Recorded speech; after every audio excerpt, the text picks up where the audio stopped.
Welcome to Forest Woodworks. I'm Joe. In this video, I'll be building a mobile base for a Central Machinery 14-inch bandsaw, which I recently picked up used and spent some time cleaning and just making sure everything functions properly. I was able to get the cast iron tabletop to clean up pretty nicely, so overall, I'm pretty satisfied with how this project came out. But before I use the bandsaw too much, I need to make it mobile, because as you can see, I will be woodworking out of my garage. So pretty much every bigger machine that I have in here needs to be mobile so I can rearrange them as needed.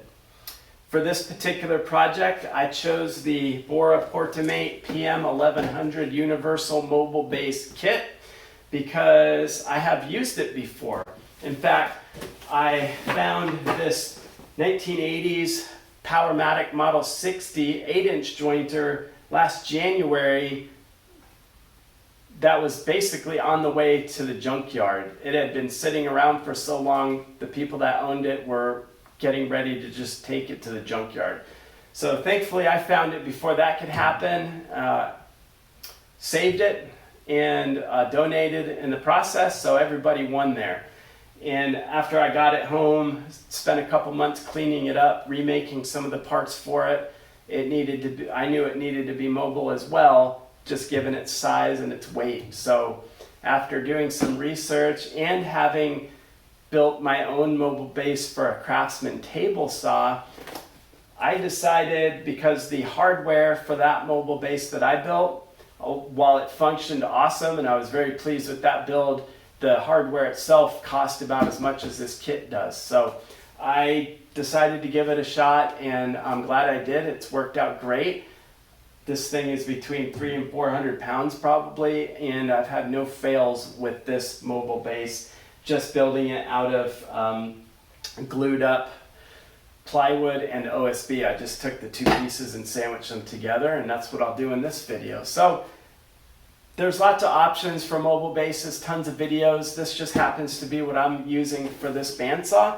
I've done both. So, you know, whatever somebody wants to do, there's an option out there for it. Hopefully, if you're watching this video, it's because you're thinking about this mobile base kit. It's just something that I used. It worked for me, and hopefully this video will help you along the way to build this, and maybe some other tips and tricks along the way. As you will see, I will be using DIY tools, to say the least, things that most of us are going to just have. If you're watching this video, chances are you'll have some of the tools that I'll be using in this. So let's get into this build, and let me show you what I do. So here I just want to lift this up off the ground so that I can take these feet off.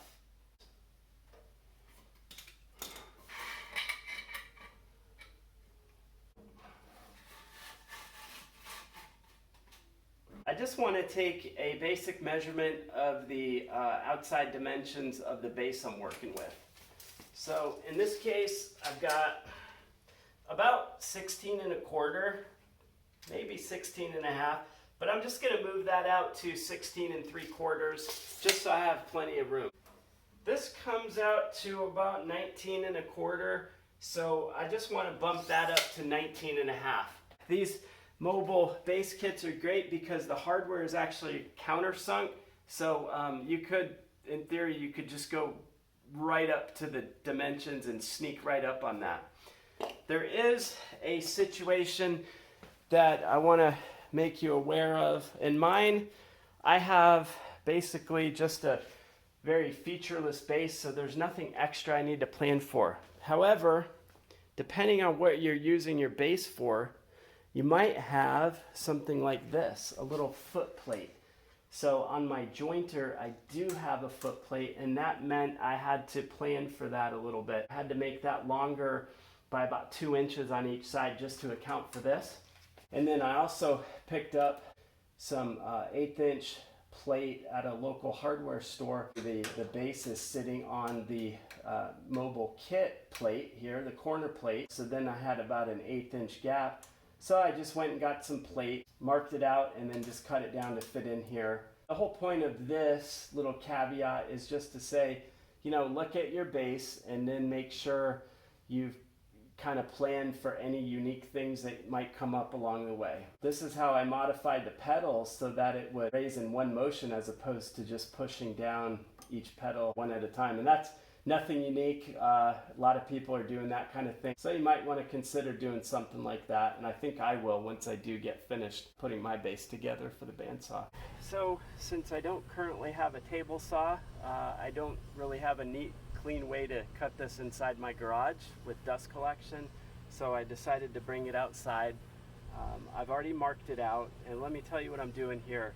I know the distance from the edge of the plate, the foot plate, to the blade is 5 1/8 roughly, so I marked that distance away from each of my main perimeter lines so that I can set a straight edge to use as my guide.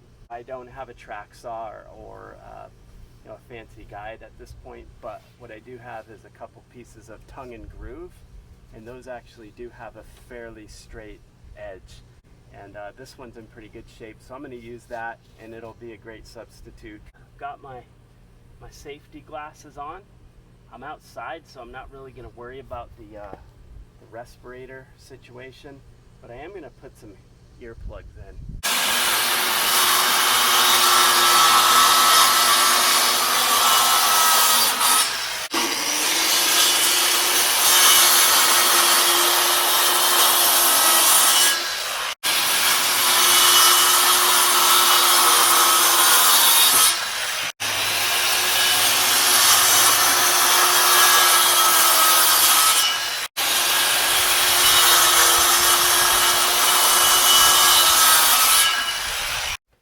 So on those last cuts, I lost most of the plywood footage because the phone overheated. So I just included the cuts from the OSB. Everything was the same, just traced it out, used my guidelines and the little tongue and groove straight edge. So they're not perfectly square, but after glue up, I might go back through and just do a shave cut with the circular saw. So we're ready for gluing. I've got some leftover Elmer's wood glue, used it before, it's fine. I also have some Titebond original that I've just had around if I need it, but I really just want to use up the rest of this, so I'm going to use it. I think this is what I used on the jointer mobile base structure, and it held up pretty good. So I don't often see people wear gloves on this step, and I think take it or leave it. I just thought I'd be pretty messy here, so I might as well put some on. But the wood glue wipes off pretty easy with the damp cloth. And yeah, this is a little noisy, but hey, just trying to get the most out of what I have and use what I have. Okay, that's probably enough of that.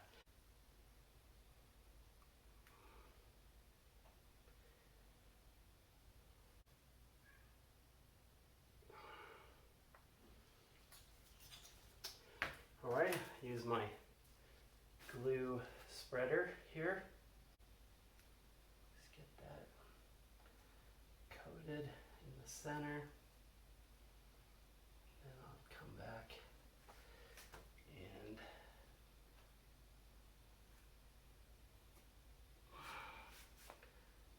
get the edges good. So these two boards are both cupped, I guess is the proper term. They have a concave to them, so I'm basically facing those concaves at opposites in the hopes that, the two pieces will have kind of a spring effect and draw that concave to somewhat of a close. I'm going to mark the edges that I will shave cut later. Here we go. I've got my assembly table and my Everlast clamps. decent clamping action. And I think I'm getting pretty good squeeze out. Could have, you know, clamped all around the edges, which is probably what you should do, or use a brad nail or screws or something, you know, just to get that clamping force. But I think these weights are going to work just fine. So that's it for this part. Let's move on to the next stage. All right, so I'm ready to get the piece sanded, and I did make those 2 shave cuts off camera just to make the edges a little bit more consistent. Like I said yesterday, this is not going to be perfectly square. I did use the same method though, just clamping the tongue and groove set back about 5 1/8 just so I could shave the edge off. So I'm just going to hit this with some 80 grit, knock off these marks and just smooth it up a little bit. You can obviously go to a higher grit on finer furniture, even shop furniture if you want. In this case, I'm just going to do 80. So let's get that done.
That's the plywood structure.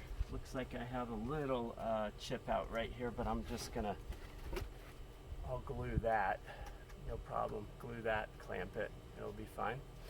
So this thing's ready for the next step. This will be, next step will be laying out the actual corner pieces of the kit and getting everything marked and ready to drill holes and then assemble. I got this thing sanded. I took a little time to just put a quick coat of clear poly on it. And you don't have to do that. In fact, I wouldn't have done it, but I already had some spare laying around, so I just decided to use it. At the very least, it will keep the marks off just a little bit longer. But anyway, what I like to do is pull out the parts. And especially when I'm assembling something from instructions, it just helps me to pull the parts out, lay them out, and then just see what I'm working with. So that's what we're going to do here. Before I get started, I wanted to show you how pleased I am with the way that this flattened out. When I first started with these two pieces, they were cupped pretty severely. So what I did during the glue up is I opposed the two cups, and then that's how I glued them and laid the weights on top, and that actually came out pretty good. Obviously it's not going to be perfect, but they flattened out really well. And for a piece of machine shop furniture, it passes the test pretty well. Maybe a little bow here in the center still, but the edges are still relatively flat. All directions are relatively flat. Corner to corner is good. Corner to corner. Yeah, maybe just a little bit of a hump in the very, very center, but pretty good. So just doing that by opposing those two faces took a lot of that cup out of these two pieces. I've got all the parts laid out, organized somewhat, just so I can see what I'm working with. I took a moment to look at some of the different configuration examples they give. I'm actually going to choose this one. I use that on the jointer and it works well, so I'm going to try it for this machine, and I can always change the way that these foot pedals are pointing if I need to.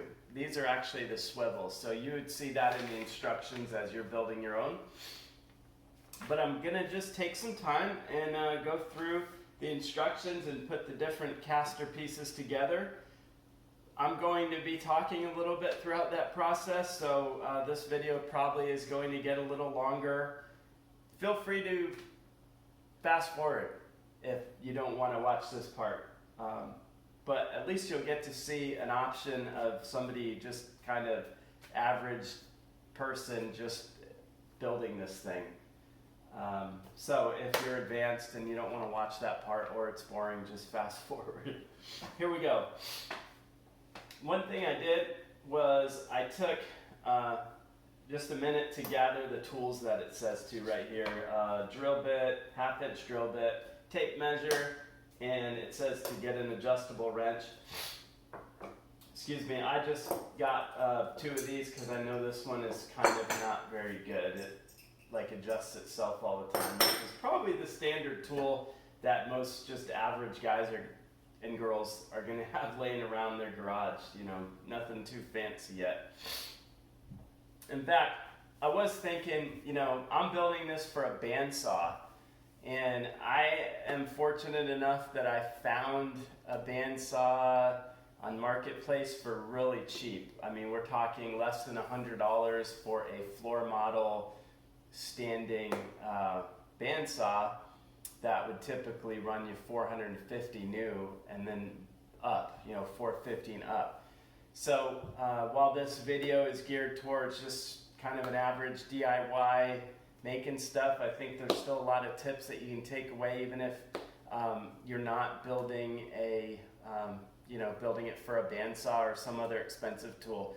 You could buy a less expensive benchtop bandsaw and then use the same base, build yourself a little box, maybe with some drawers, and these kind of procedure will work the exact same way. In fact, I've thought a number of times on how to use this system just for some DIY kind of garage shop cabinets. So, those ideas will probably come together at some point. I've got some ideas for a couple organization / shop vac / sanding station things. So maybe it would be worth, building something like this for one of those ideas. Often you can just put that on casters and be good to go. Just kind of roll it around. This is nice because for just that, fairly small price, you get a locking system. So that might be an idea to consider. You can pretty much use this for all kinds of different options. So enough talking, let's get into this. It says thread the rubber glide foot H into the bracket. Okay, so what I'm going to do is I'm using the picture to actually show me which one of these, because one has a warning sign, the other has a Bora sign on it. So I'm going to take H, I think this is H, the rubber foot, and I'm going to use the jam nut So the jam nut is, let's see, they give us a picture of it. I actually think I had to look kind of closely to make sure I had the right jam nut before, but yeah. Okay, so without my glasses I can see pretty good up close, but the jam nut I think is just this one, the one with the flange. And so the purpose of a jam nut is you thread one object into another object, and then that threading the nut on the other side literally prevents the first piece from moving, because it does what it says. It jams it, you know, it jams the two pieces together. It keeps this first threaded piece from unthreading. And what that's going to do later, that's very important, those two, because that's actually how we're going to level it.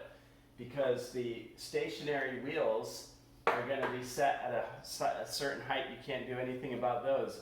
But what you will be able to do is adjust the height with these rubber pads later. And the great thing about the jam nuts is you put the level where you want to, you get that foot right where you want to, and then you thread the jam nut down to this plate and it locks it in place and doesn't move. So before I do that, just want to make sure I've got the right one. And no, this does not have the flange. The jam nut is just going to be these guys here, the more heavier duty nuts, but they don't have the flange. So just going to put that there for now. Not going to worry too much about the height, because that is obviously going to have to be adjusted once everything is fully assembled. So thread the rubber glide foot into the bracket, then thread the jam nut onto the top. Attach the wheel F to swivel plate M. All right, let's see. Let me see if I can find swivel plate M. Oh, okay, so M, F. Oh, no, not MF. This is just the swivel plate. Attach the wheel to swivel plate F. M. Okay, this is swivel plate M. All right. Now, this is the one where you're going to use this flanged nut. And the flange has that little flange or plate at the base of the nut. So I believe that's what it's saying, okay? So we're putting MF piece together.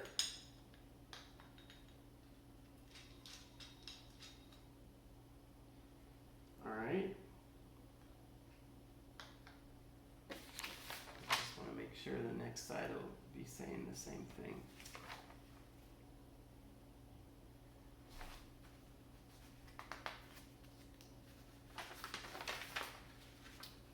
So I'm pretty sure it's going to be the same process.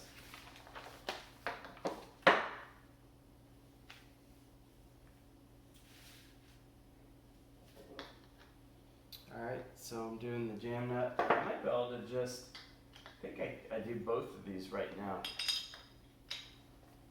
It's not separating them out in the pictures, and they are the same. So you just want to, you know, put those together right now.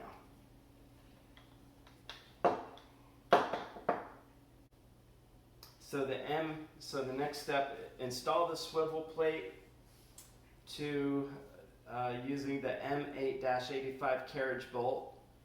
So N, and then a lock washer P and nut G. I think what they did, here's what they did. They took the lock washer out and they gave you a locking nut. Okay, so a locking nut has the nylon threaded, like a nylon insert inside the threads. So essentially that becomes a locking a nut, and it takes the place of having a lock washer. So that's what they did. And so that's what we're going to do. We're going to use this inside square part. So that's going in there like that.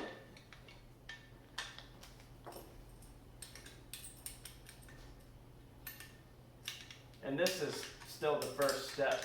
couple steps of the instructions. It's taking a little while here.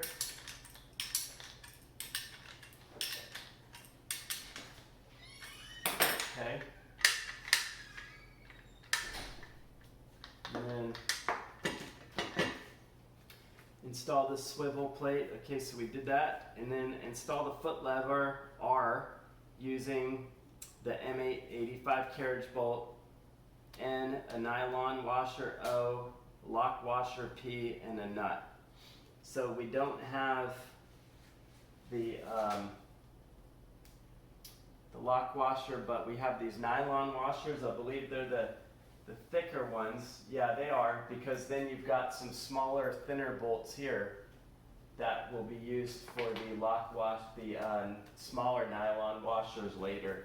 So in this step, we're just going to install the foot pedal, and these are basically symmetrical, so they're the same.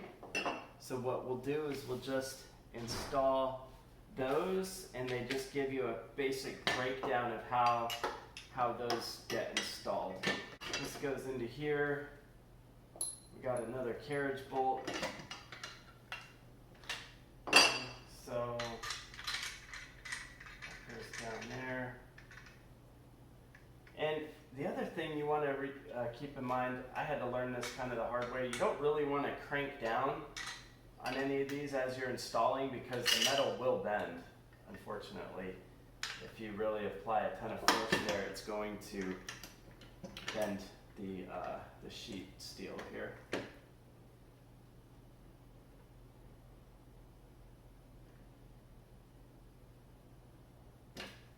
All right, we've got that, and let me get one of these lock washers. Okay.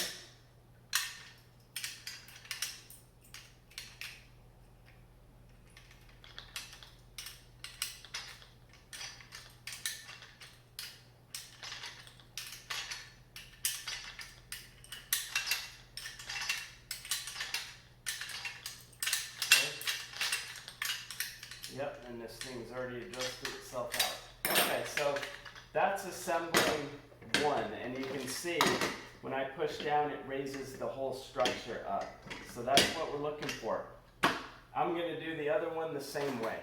I've got the two foot pedal caster units constructed, and now I'm moving on to the two corner caster units that have just the stationary wheel. So that's what the two narrower carriage bolts, the smaller lock nut, and the four smaller nylon washers are for. So let's go ahead and put those together. Just says to install the wheel, install this component, and basically look at the picture to see how it goes in. So the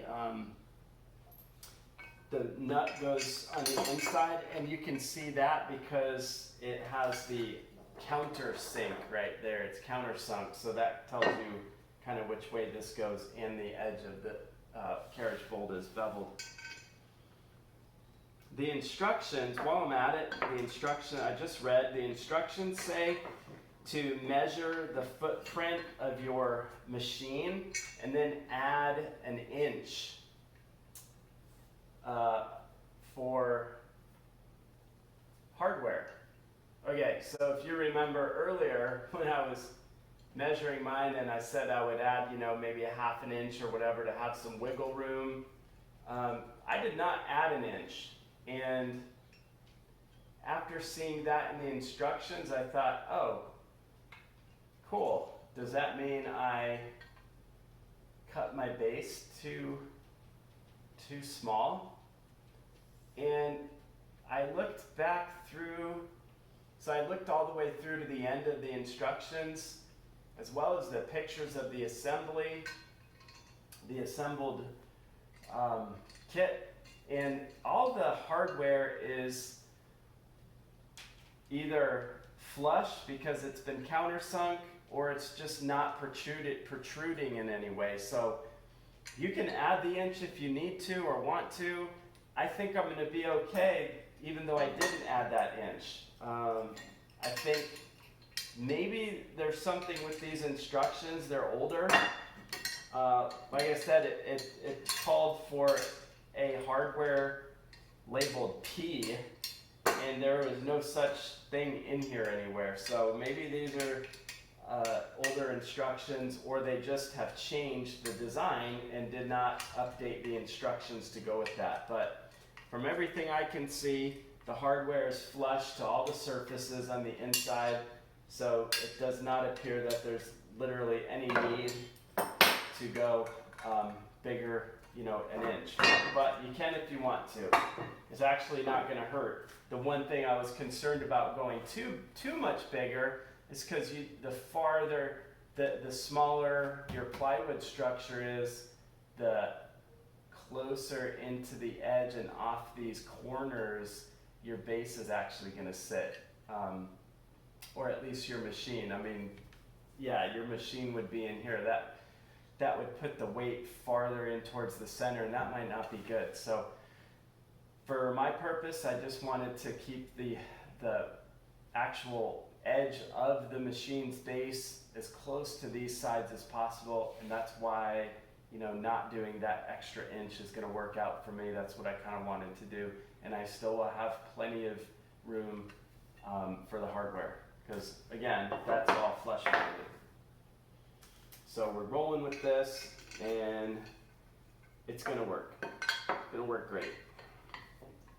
Again, that's the great part, the great thing about using these kits. It's the great thing about watching my videos, is because you can take some of the concepts, some of the ideas that are in those videos, and just adapt them to your own situation. You know, maybe the tools I'm using aren't the tools that you have.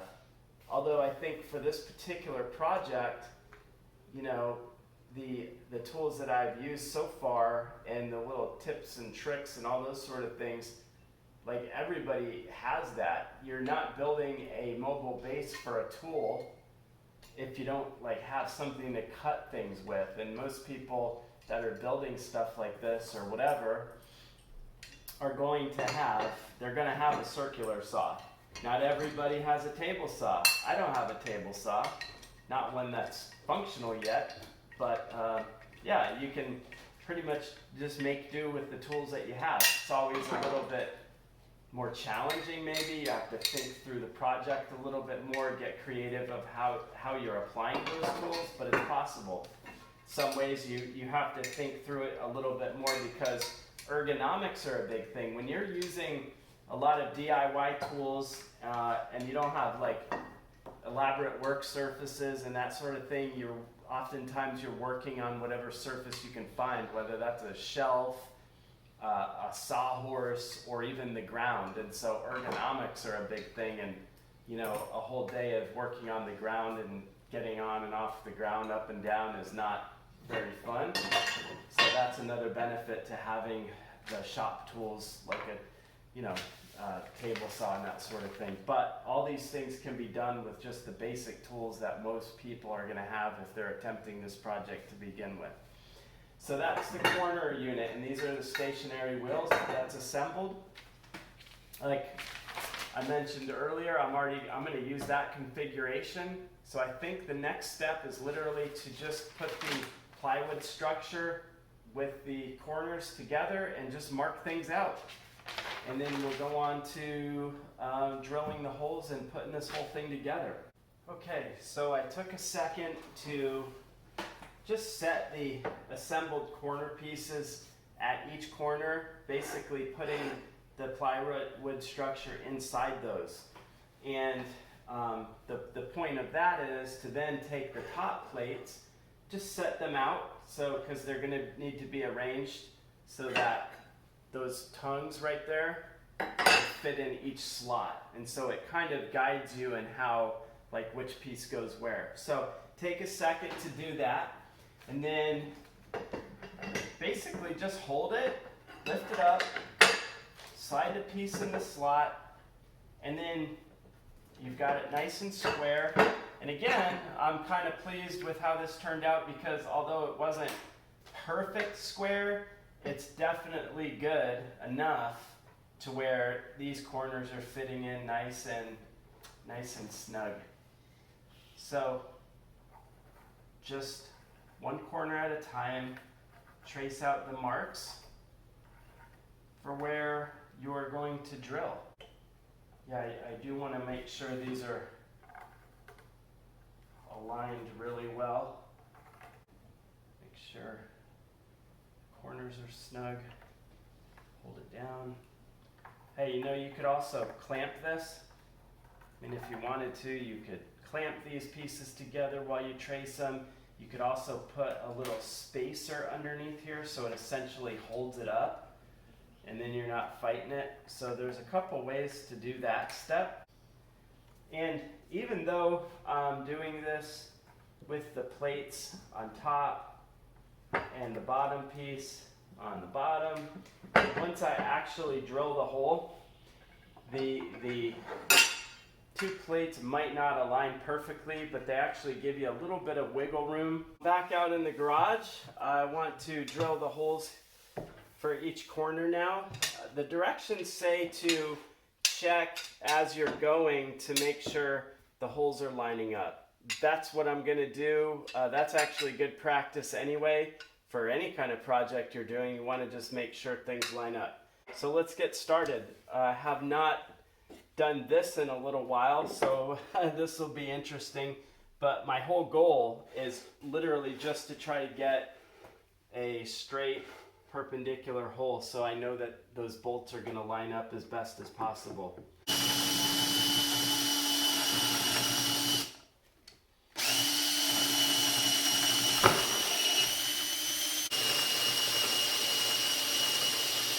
I can learn, you can learn, we all can learn from each other.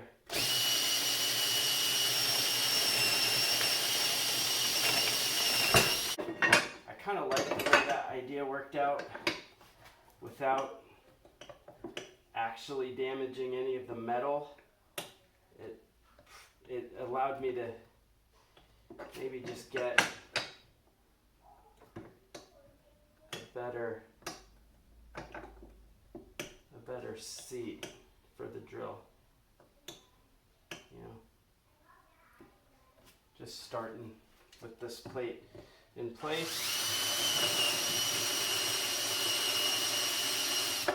I could definitely clamp this, I think.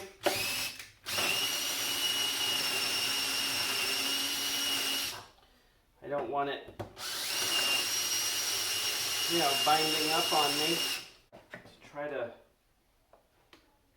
get somewhat of a straight cut through.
I do like to work with gloves when I'm working with wood, especially the way I'm, like, you know, wiping it off and stuff. Man, that by the time I get through a weekend, I'll have splinters in every single one of my fingers. Yep. That is, of course, if you're not wearing gloves. So usually I do learn that lesson a couple times.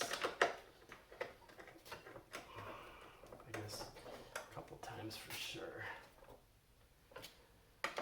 All right, this thing looks like it's starting to be done, at least the assembly of this part. Okay, so what I'm gonna do is I'm just gonna leave this for now, and when you see me next, hopefully I'll have the bandsaw back together. After putting the bandsaw base on this, the fit is actually pretty great. It fits in there nice. I wanted a way to secure it because the metal here, the plates are smooth. The bandsaw base is smooth, so they kind of slide. So basically what I did is I had some 1/4 inch -20 screws, bolts, and gonna use those. So I basically just drilled through the plate into the plywood structure and then tapped it. So when I put that base on, I'll be able to bolt it down at least somewhat.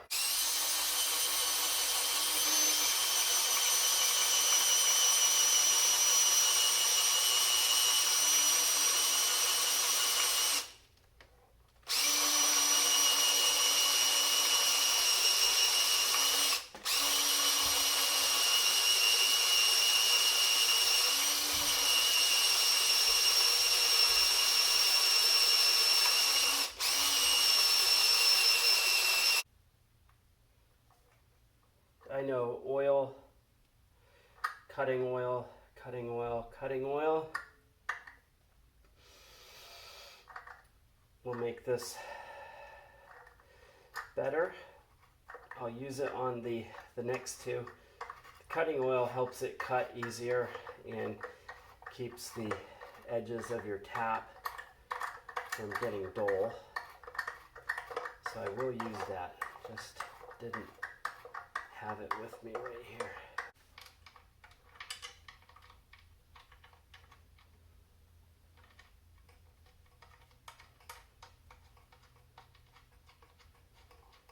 And that's it. So quick step here, that'll give me something to bolt to when I actually put the base on. All the corner pieces were drilled and tapped. The base is back on. I've got each bolt in a washer just to keep the bolt head from pulling through this pretty thin sheet metal here. So anyway, that's what the end result of that process looks like.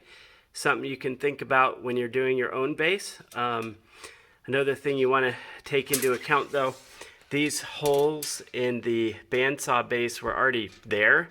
So I didn't have to drill anymore, but as you can see, they're pretty close to the existing plate hardware. So just take that into account whenever you are modifying yours for your unique situation. You just want to make sure you have a little room between what you're doing, the modification you're making, and any existing hardware. I've got the bandsaw assembled. The mobile base is pretty much complete. The last step is just to install a little foot pedal lever that will span both these foot pedals. Just make it a little bit easier to raise and lower. This is just a piece of aluminum from a crutch that I've had laying around for probably 10 or 15 years. I just knew I would use it for something, so I didn't want to throw it away. I've got it kind of marked where I need it. Just verify those are good right there. That mark. When you are drilling through a pipe and you've got like a round surface, it's a good idea to go ahead and use a punch to get yourself a starting point for that drill bit to bite. Otherwise it's going to be slipping from side to side. I've got the piece of aluminum pipe on here, a couple bolts, nut, washer, and then a little rubber gasket, a little rubber washer here, just to kind of soften up that action right there. This thing's done. Let's check it. Obviously you want the saw turned off when you put your hands down around here. It's turned off and unplugged, but yeah, there we go. So looking forward to being able to use this thing, make stuff. That's going to conclude this project using the Bora Portamate PM-1100 mobile base kit to build a mobile base for my recently purchased used central machinery bandsaw. And hope you liked the video. If you did, please like it. Comment below, tell me what you're going to use your base for, or what other ideas you might have, or any questions you might have. If you would, subscribe. I've got other videos coming out. One of my future videos will be restoring that 80-year-old table saw. So I'm excited to do that and actually get a table saw out of that thing. It's going to be an awesome project. When you buy the mobile base kit from Bora, you get a little insert with your package that says, "Are you happy with your new Bora tool purchase?" And I would say, yes, Bora, I am happy. So thank you for watching and stay on point.